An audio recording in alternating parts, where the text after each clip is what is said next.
Hello everyone, तुलसी विवाह और देव उठानी काशी की बहुत बहुत शुभकामनाएं। दोस्तों, आज की वीडियो में तुलसी विवाह किस तरह से करना है, अगर आप तुलसी जी का विवाह कर रहे हैं तो उन्हें विदा किस तरह से करना है, सभी चीज़ें इस वीडियो में बताऊंगी। ऐसे चौक जरूर पूछ लीजिएगा, तब आप ये पूजा शुरू करनी है। तो विदाई किस तरह से करनी है, स्टेप बाय स्टेप में सभी चीज़ें बताऊंगी, अच्छे से वीडियो को समझ लीजिएगा। सबसे पहले मैंने चौकी, जैसे कि चौक पूर के, चौक जरूर पूर लीजिएगा क्योंकि चौक के पूरे बिना कोई कार्यक्रम शुरू नहीं होता है। तो शादी से पहले चौक पूरा जाता है। उसकी मैंने पहले भी वीडियो डाली है, आप उसमें भी देख सकते हैं तुलसी विवाह की, तो उसमें देख लीजिएगा चौक कैसे पूरा जाता है। नॉर्मली पूरा जाता है, पहले गेरू से लाल कर लीजिए, उसके ऊपर आटे से चौक पूर लीजिएगा, उसके ऊपर आप चौकी रख लीजिए। चौकी रखने के बाद आप उस पर वो बिछा लीजिए कपड़ा बिछाने के बाद आप तुलसी जी और गणेश जी, सबसे पहले गणेश जी को स्थापित करिए, फिर तुलसी जी को, फिर शालिग्राम को। फिर सबसे पहले हमारी गणेश जी की पूजा होगी। यहाँ मैंने जल से तीनों को स्नान करा दिया है। सबसे पहले मैं यहाँ दोस्तों गणेश जी की पूजा कर रही हूँ। तो गणेश जी की पूजा में हमें तिलक लगाना है गणेश जी को, और स्नान हमने करा दिया है। जनेऊ चढ़ाना है, वस्त्र तौर पे मैं यहाँ पर कलावा अर्पित करूँगी गणेश जी को, मिष्ठान का भोग लगाना है, और दोस्तों दुर्वा चढ़ानी है। ये सभी चीज़ें गणेश जी की पूजा में ज़रूरी हैं, ऐसा आपको ज़रूर करना है। तो मैंने सारी चीज़ें गणेश जी की पूजा कर ली है। अब मैं यहाँ जो तुलसा जी हैं उनकी पूजा करूँगी। तो याद रखें, तुलसा जी के जो पत्र हैं वो 81 पे नहीं तोड़े जाएंगे, वो आप एक दिन पहले ही तोड़ कर रख लें। यहाँ मैंने गणेश जी को फूल चढ़ा दिया है, गणेश जी की पूजा हो चुकी है। अब मैं इनका स्वागत करूंगी, तुलसा जी और अपने ठाकुर जी का। तो यहाँ पर मैंने दोनों के ही, शालिग्राम जी के और तुलसा जी के, बिंदी लगा दी है, और मैं थोड़ा सा मिष्ठान भोग लगा दूंगी, और इस तरह से पूजा शुरू होगी।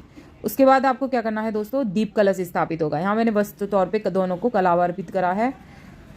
इस तरह से आप इस तरह से कलावा अर्पित करके आगे की पूजा संपन्न करें। तो यहाँ पे दीप कलश स्थापित भी हो सकता है, आप नारियल कलश है वो भी स्थापित कर सकती हैं। तो यहाँ मैंने एक लोटा ले लिया है, लोटे के अंदर जल डाला है, एक सिक्का और एक हल्दी की गांठ डाली है, और आम के पत्ते लगा लिए हैं। गेहूं की डेरी पर मैं यहाँ पर दीप कलश स्थापित कर रही हूँ। आप चावल की डेरी पे नहीं करना, क्योंकि एकादशी के दिन चावलों का यूज नहीं होता है। तो आपने देखा यहाँ मैंने हल्दी की रस्म कर दी है। हल्दी के बाद मेहंदी की रस्म जरूर कर लीजिएगा। इस तरह से दोनों के थोड़ी थोड़ी जो है मेहंदी नेक करना है, आपको ज़्यादा नहीं लगानी है, हल्का हल्का सा नेक कर दीजिए। तो इस तरह से उसकी रस्म हो गई है। यहाँ मैंने इसके बाद जयमाला की रस्म करी थी। तो जयमाला आप वैसी भी ले सकते हैं, जो आर्टिफिशियल वाली माला होती हैं वो भी ले सकते हैं, या फिर आप वैसी माला भी ले सकते हैं फूलों वाली।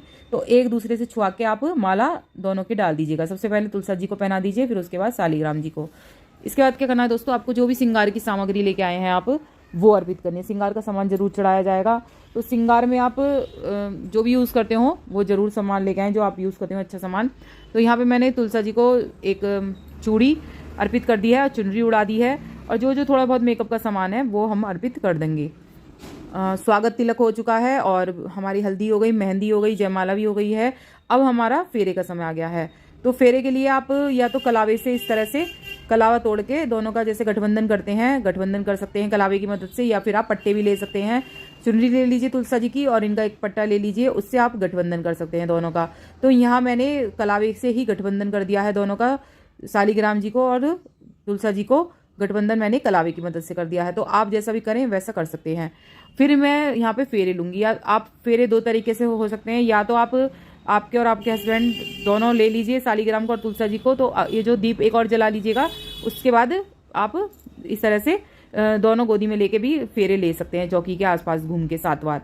तो मैंने ऐसा नहीं करा है, मैंने अकेले में कर रही हूँ। तो अकेले जैसे आप पूजा कर रहे हैं तो आप इस तरह से 7 बार कलावा लपेट सकते हैं। जैसे मैंने यहाँ पर 7 बार दोनों को आपस में लपेटा है, जैसे आप वहाँ करते हैं ना शिवालय में जाकर भोलेनाथ और माता गौरा को, तो इस तरह से आप इनको भी 7 बार लपेट सकते हैं। तो ये उनके 7 फेरे हो जाएंगे।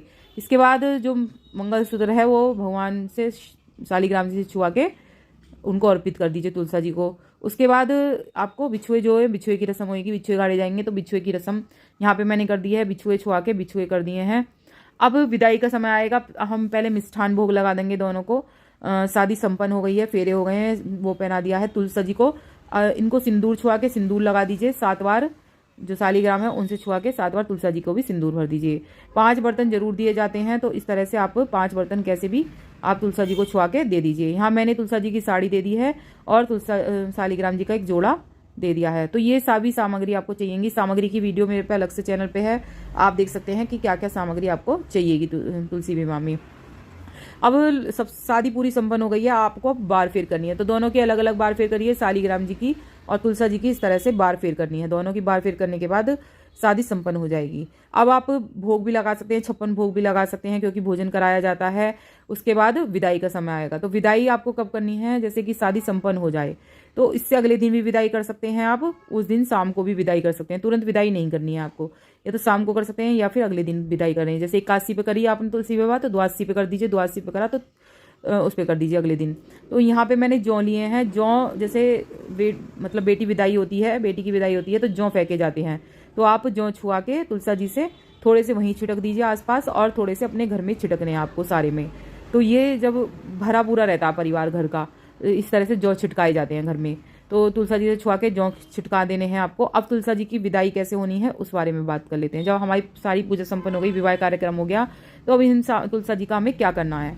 तो तुलसा जी को हम, जैसे कि हमने मंदिर से शालिग्राम जी लिए हैं, तो तुलसा जी को भी हमें मंदिर में ही देना होगा। अगर आपने किसी अपने दोस्त से लिए हैं, आसपास किसी दोस्त से लिए हैं तो शालिग्राम जी, तो आपको उनके घर तुलसा जी भेजनी है।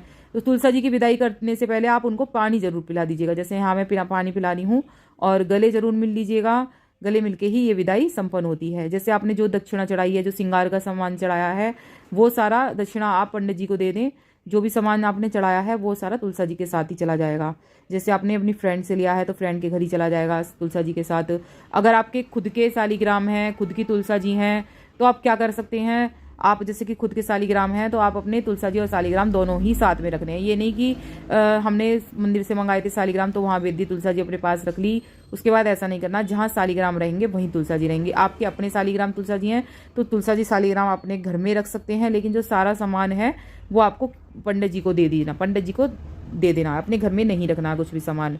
तो इस तरह से आप कर सकते हैं। जैसे शादी है, जोड़ा है, पैसे हैं, और इन सब चीज़ों को आपको उन्हें दे देना है। जो पत्ते फूल वगैरह हैं वो आप विसर्जित कर दीजिए। और तुलसी जी शालिग्राम जो है वो अपने घर पे रख सकते हैं। अगर आपने किसी के लिए हैं तो आपको वहीं ही देने पड़ेंगे। इन्हें शादी के बाद एक साथ रख सकते हैं, लेकिन अलग अलग नहीं रख सकते हैं। तो इस तरह से शादी संपन्न होती है, विदाई इस तरह से होती है। जो भी बर्तन है सभी आपको पंडित जी के भेजने हैं, अपने घर कुछ भी नहीं रखना है, क्योंकि शादी संपन्न आपने करी है, दहेज आपने दे दिया है, तो ये सारा दहेज पंडित जी को लिए जाएगा। रखना नहीं है आपको कुछ भी अपने घर। राधे राधे।